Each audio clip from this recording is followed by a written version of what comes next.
We interrupt this program to bring you a special announcement. This here is my Patreon. Here are the coin supporters, and you can join them in the description. Help these videos continue being made, so just new ones for me to do. And last announcement, this is the last Cartoon Network 64 episode for a while. I'll take a hiatus from the marathon so that way I can get back to my Ryan Animation reviews. Next up after this video is Ryan Animation Review 57, The Scoob Movie, a movie that I don't like. But today we get to review Courage the Cowardly Dog, a show with the cutest dog in animation history, and with amazing facial expressions, and Muriel, the woman who saved Courage when she was a pup, and Eustace, who just doesn't care and hates Courage. Go, Courage, go! Sponsored by Courage!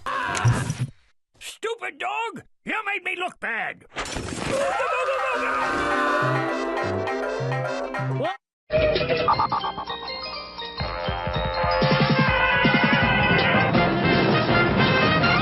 Cartoon Fridays! Courage. I was also not allowed to watch this show growing up, just like Ed, Edd and Eddy. Unlike Ed, Edd and Eddy, I kind of see why. This is not a show for kids. To the point that I'm actually surprised that this is a kid's show, because this show is scary. Not to be.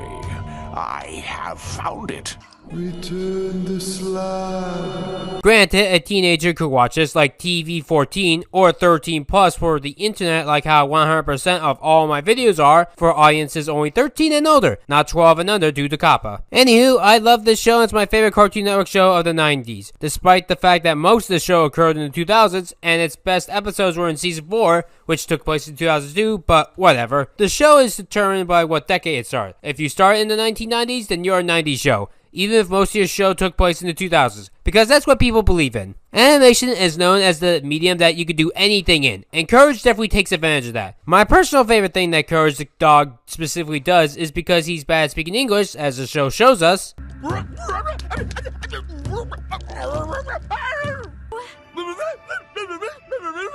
So whenever he can't communicate to Muriel or Eustace or whoever, he transforms himself into various shapes. Like the pilot episode with the chicken from outer space, Courage transforms into a UFO. The concept of this show is pretty simple. A pink dog has to deal with creepy things that come to nowhere. No, that's the actual name of the city, or town, place? Let's call it farm. It's the actual name of the location, in Kansas. I have no idea if the writers knew that was a real place in Kansas or not. It's a real fun show to watch. Even my least favorite episode, Ball Revenge, it's just bad continuity with Eustace being a bigger asshole than usual. That's like level 1 hating a cartoon episode. I've seen way worse shit in my 3.5 years of doing my reviews. The show is fun for that it is a horror show. And honestly, I can't really think of any other horror show. Yeah, you could argue shows like The Grim Adventures of Billy and Mandy and Invader Zim are horror shows, but they kind of focus more on comedy than horror, unless you're talking about the episode Dark Harvest. I've been working out. Courage is a show that legit creeps me out. Even as an adult at the age of 23, soon to be 24. So much shit has happened in 2020 alone. Then again, maybe I should be lucky that I don't have Courage's life. Before we talk about our villains, let's go with the 3 main characters. Starting with Courage. I love him. Courage is my absolute favorite dog in animation. He's got fun catchphrases, as do all 3 of them. Things I do for love. What did I do? He's cute like my dog Shadow. Always fun to be around, just makes everyone's lives present. Courage helps Muriel through almost any situation, whether it be saving Muriel from an evil army of eggplants that want water, saving Muriel from getting eaten by a tiger, or to save Muriel from transforming into a puppet for a performing alligator. Yes, that was an episode called The Great Fusili. The episode ended, by the way, with Muriel and Eustace still living as creepy puppets, so Courage was now able to control them. It was Courage that was the true puppet master. Muriel is one of the sweetest pet owners I've ever seen in animation, and considering the last show that I reviewed, that's a relief for me. As the theme song goes, when Courage was abandoned as a pup, she found Courage. About that, let's talk about that episode where Courage was abandoned. It's one of the season finale episodes, and I think it did a great job in explaining everything that the show built up. And it was nice seeing Courage's parents. Though I still prefer the episode Perfect, but we'll save that for the end. And finally, there's Eustace. It's a guy that you love to hate. Same here. This may come off as weird for me to say considering that this is right after Mike, Lou, and Og, but what makes Eustace work for abusing Courage but not Lou abusing Lancelot? In fact, Eustace does the abuse more, so that means he has to be worse. Well, not really. I mean, it's not that Courage is bad or anything, but there's a reason for making Eustace work. Number 1, and most obviously, is that Eustace actually has to pay for his crimes in every single episode. Often he gets hit in the head with a rolling pin from Muriel. I mean, take a look at King Ramses. Return the slab. What? Return the slab. Or must suffer my curse. When Eustace keeps the slack for himself so that way he could get $1,000,000, 3 curses fall upon him, including a flood, annoying music, which I laughed my ass off when I first saw it in this month, and locusts. And when Eustace still refuses to give it back, well, he ends up in Egypt buried forever. So he has to pay. Though King Ramses' curse might not be the best example since Muriel and Courage also have to suffer along the way. How about the curse of Shirley? When Eustace doesn't give anything nice to this chihuahua named Shirley, she puts a curse on Eustace, and Eustace acts like a selfish idiot throughout the whole episode. The stupid one. He's stupid, right? A lot of Eustace's motives I actually understand. Where with Lou I hate and don't understand because she's a stubborn bitch that gets what she wants with a bad father. Eustace was a guy that didn't grow up getting what he wanted. His mother hated him, and his brother was way better than him. Horst, i.e. Eustace's older brother, was a skill hunter, a remarkable explorer, and collected several $billion over his lifetime. So Eustace suffered from parental favoritism. Also, he stated that he couldn't grow anything on the farm for 50 years, and in The Magic Tree of Nowhere, Courage grew a tree in 50 seconds. Honestly, I understand where Eustace is coming from. Now, that doesn't mean that I agree with his motives, but I understand where he is coming from. I mean, in The Curse of Shirley, he's not nice to anyone. Excuse me, sir, but would you please help me across the street? You got legs, don't you? Help yourself. That is until he gives his hat to Courage, thinking it's his past sad self. No hat. That's not right. Little boy. I mean, yeah, Eustace is technically stubborn as well. No, sir. Not get out of this chair. But like I said, he's funny with it, and actually pays for his consequences. In the episode The Last of the Star Makers, which is one of the saddest cartoon episodes I have ever seen by the way, he gets the government to sell the space squid for $1,000,000 that he does not own. So it turns out that the government just gave Eustace rocket fuel instead of $1,000,000. Seriously, the episode is beautiful, with beautiful music. That puts tears in me eyes every single time. Though the biggest jerk of the show is not Eustace, that would actually be Muriel. Ah, Courage, you're part of the miracle of birth, you are. I'll call you, Courage. We'll have a grand time. Oh no, I'm not talking about adult Muriel, I'm talking about child Muriel, who is 3.5 years old. And she likes making a mess out of everything. She also has the same voice as Lil from Rugrats. That's Cass Susie, by the way. Too much macaroni! Oh, perfect! I hate macaroni and cheese. In that episode, by the way, they say that tornadoes in the southern hemisphere rotate in the opposite direction, which I found to be bullshit, but I did some research to see if that was true, and it turns out they are actually right about that. I did not know that. I honestly thought that was a joke, or just some random plot device pulled out of their ass. But no, that's an actual real thing. That just makes the episode even better. I love how the intro for each of the seasons show different clips of each of the villains that we get to see for the season in question. It's kind of a nice preview in all reality. And finally, we get to our villains, or rather, monsters. This is what people remember about the show. Whether it's bad guys like the Black Puddle Queen, Cats, or Freaky Fred, good guys like the Hunchback of Nowhere, the Star Makers, and Shirley, or ones in the middle like Robot Randy, the Eggplants, and the son of the chicken from outer space.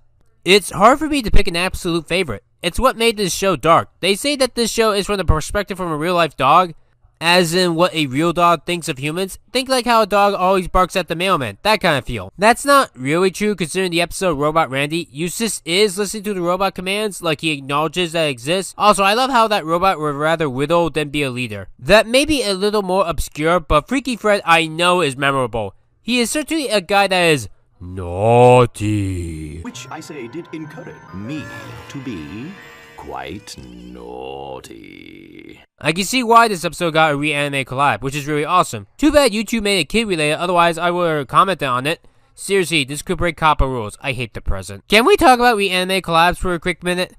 I wish we had them more often. Not for Courage per se, though that would still be cool, but just in general. I happen to be doing one right now for Friendship is Magic, and you could join in the description. I hope to get it done on the show's 10th anniversary, which will be this October 10th.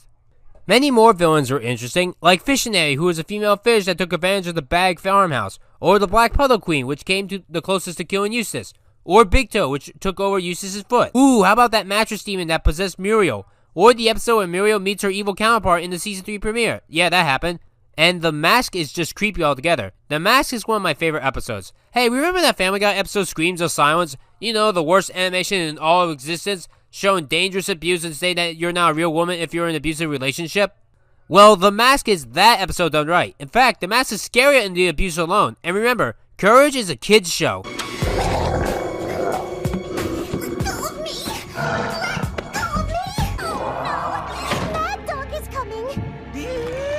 Yeah, looking back, I really see why I wasn't allowed to watch this show. This isn't like the other shows I wasn't allowed to watch as a kid, like Avatar, The Last Airbender for having one bad message, or Ed, Edd n Eddy for being too stupid. Yes, really. Courage is a show that should have been for adults, or at least teenagers. It's also worth noting that Courage the Cowardly Dog might just be the first ever kids cartoon to have LGBT representation, and considering that it's Pride Month, it's worth talking about this. I was wrong, Bunny.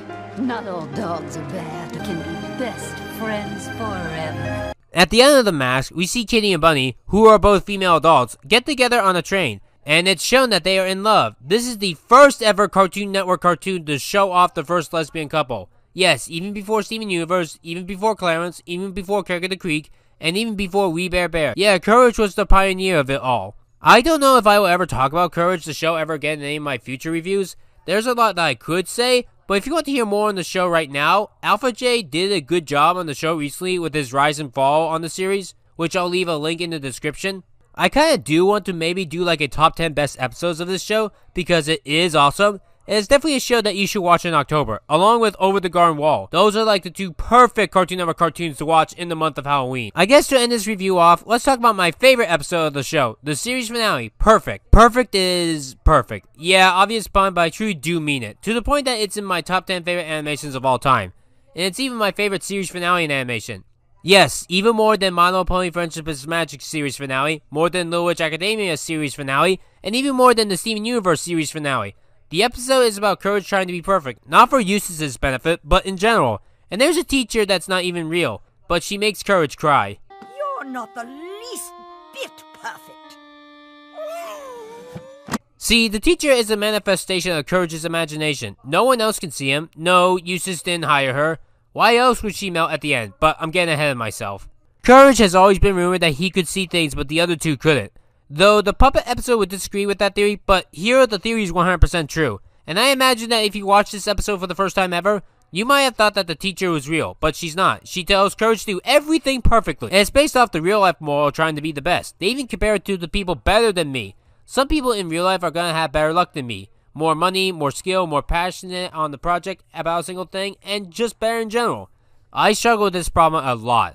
My friends that I talk to also struggle with this issue, but this episode helps calm my problem on that issue. There's no such thing as perfect. And yeah, sometimes a fish in a bathtub is all that it takes to learn that moral. All your imperfections, you can do anything. And considering the previous night when Courage had 5 strange dreams involving a blue demon trumpet and accidentally killing Muriel, he needed to hear that.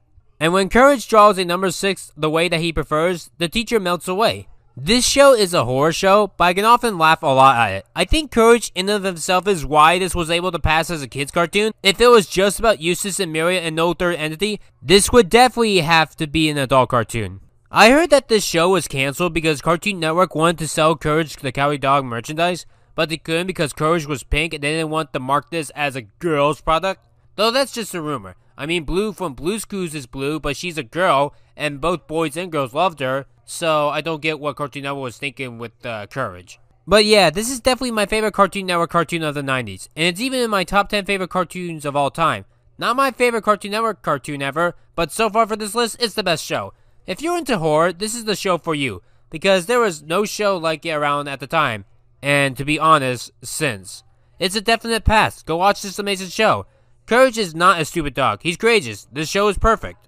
Alright, I'm taking a break from this marathon. Scoob next. I think I'll resume this marathon sometime in the fall. Maybe before that for 1 or 2 episodes, but not until the fall for the general marathon. Thank you all for watching, and I hope to see you for more videos in the future. Let's hope it's a brighter future. Coming up next, it's Sheep in the big city.